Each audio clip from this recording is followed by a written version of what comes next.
l'apex, tuer l'entrée. Comment tuer ces bactéries avant de parler d'instrumentation? Parce que si je parle seulement d'instrumentation, je ne sers à rien. Regardez par exemple ce cas qui vient chez moi il y a 10 ans, il est venu chez moi. Je le présente toujours ce cas parce que vraiment c'est un cas très explicite. Regardez bien, il me demande de faire le traitement endodontique pour ces deux dents. Je dis non, c'est impossible de faire le traitement endodontique pour celui-là. Je vais l'extraire. Normalement, on l'extrait. Celui-là, on va essayer de le faire. Et la première chose que je fais, j'extrais cette dent-là. Et regardez l'os, après 6 mois, l'os est à sa place, comme toute extraction, ça se passe très bien. On a une multiplication osseuse, une régénération osseuse excellente. Et regardez là, j'ai fait le traitement endodontique de celui-là, c'est exactement le même résultat. J'ai une génération osseuse fantastique, le kyste n'est plus là, il n'y a plus rien, et qu'est-ce qui arrive? Ça veut dire quoi? Ça veut dire, j'ai enlevé les bactéries. Quand j'ai extrait la dent, j'ai enlevé les bactéries, je les étais dehors, je les ai jetées dehors, et quand je fais le traitement endodontique, j'ai enlevé les bactéries, et je les ai jetées dehors, et c'est tout. C'est ça. Alors on lutte contre les bactéries, on ne lutte pas contre le canal, parce que si vous luttez contre le canal, vous allez perdre. Vous allez casser vos instruments d'implant, et vous allez perdre, et vous n'allez pas arriver à l'apex, et vous n'allez pas tuer les bactéries. On lutte contre ces bactéries-là. Regardez ce cas-là. Et les gens qui me disent, mais c'est un énorme kyste, enlève la dent. Mais je dis, non, essayez de faire un traitement endodontique et regardez après 9 mois qu'est-ce qui arrive. Essayez de faire après, ça va. Nadia, écoute. Alors, regardez là. Regardez comment il est le kyste. Aujourd'hui, il ne faut pas passer à la chirurgie directement. On fait un traitement endodontique. Et on a une réussite énorme aujourd'hui à cause, parce qu'on connaît le canal, on connaît où arriver, on connaît comment tuer les bactéries, et on sait tout ça. Et on va parler de tout ça. Alors, pardon. Si je prends aussi, je reprends ces étapes.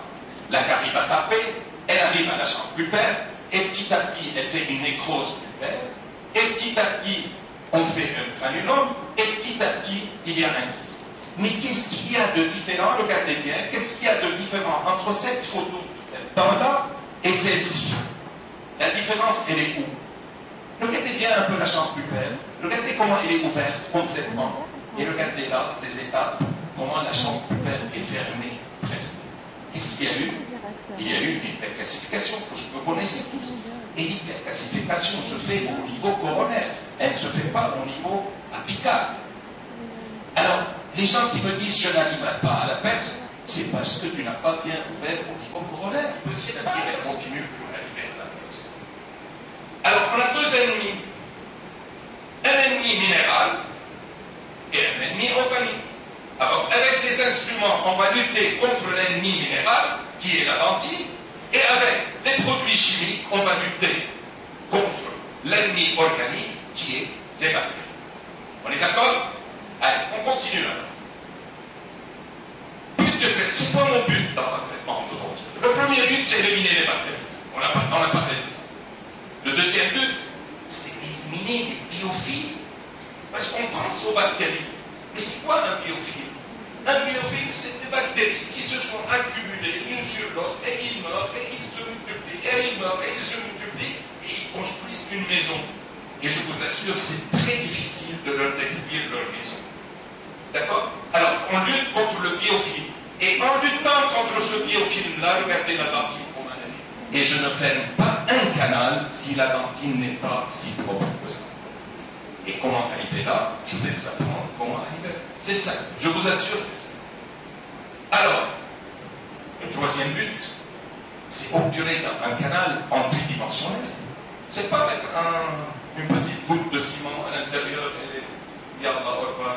Non, c'est obturer en tridimensionnel. Et puis, stimuler la défense de l'organisme, messieurs.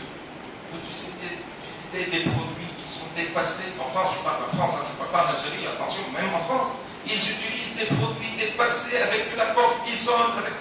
Mais dis-moi une chose. Moi, mon père a fait une aiguille de cortisone parce qu'il avait mal au coude, il avait 70 ans. Et tout le village, avant de faire l'aiguille, vais faire une aiguille de cortisone demain, il haram, il pleurait. Parce qu'il allait faire une aiguille. Et vous mettez le cortisone pendant 10 ans et 15 ans en bouche. Je ne comprends pas pourquoi. La cortisone n'est pas faite pour ça, messieurs.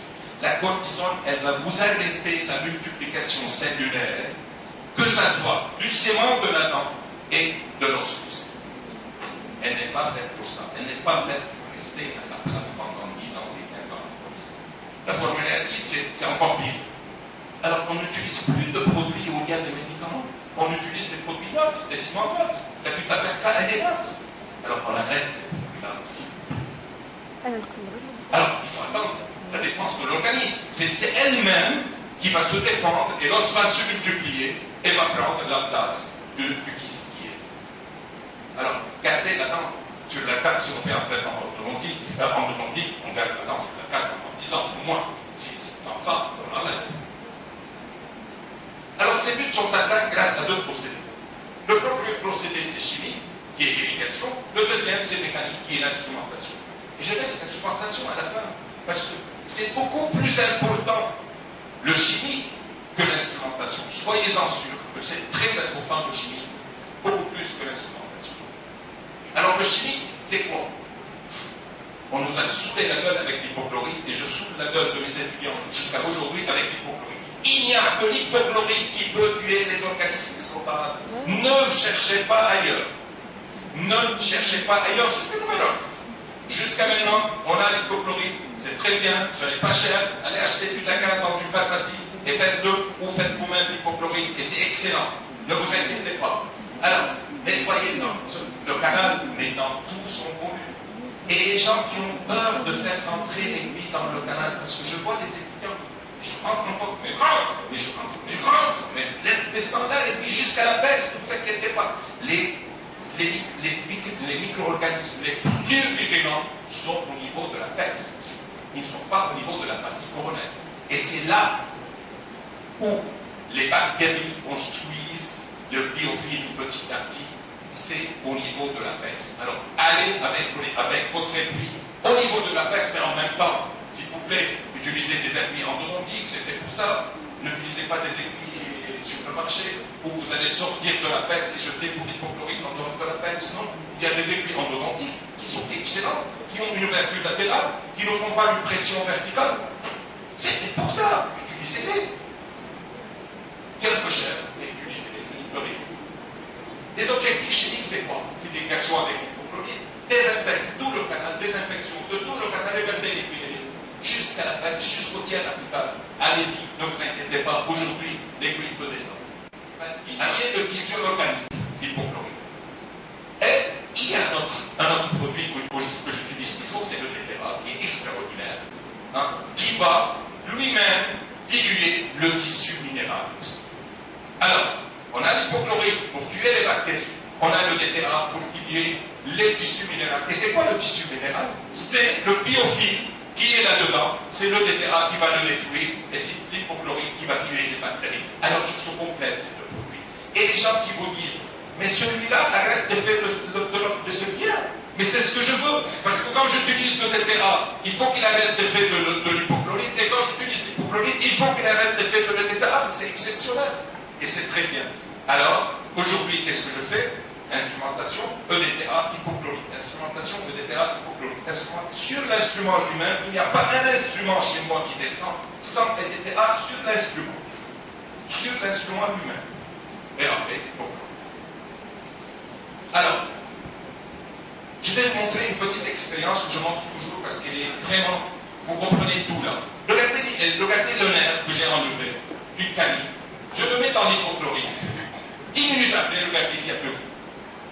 Alors, il a dilué tout le tissu organique. On est d'accord? Mais regardez un peu. Si je mets le nerf dans l'hypochlorite, la moitié en dehors et la moitié en dedans de l'hypochlorite, qu'est-ce qui reste? La moitié de dehors, il n'a pas attaqué. Alors, si je n'arrive pas à la peste, je ne peux pas diluer le tissu organique. C'est ça. Alors, il faut toujours l'hypochlorite qui arrive à la peste. S'il n'arrive pas à la peste, ça ne sert à rien. Mais avec une aiguille à ouverture planétaire.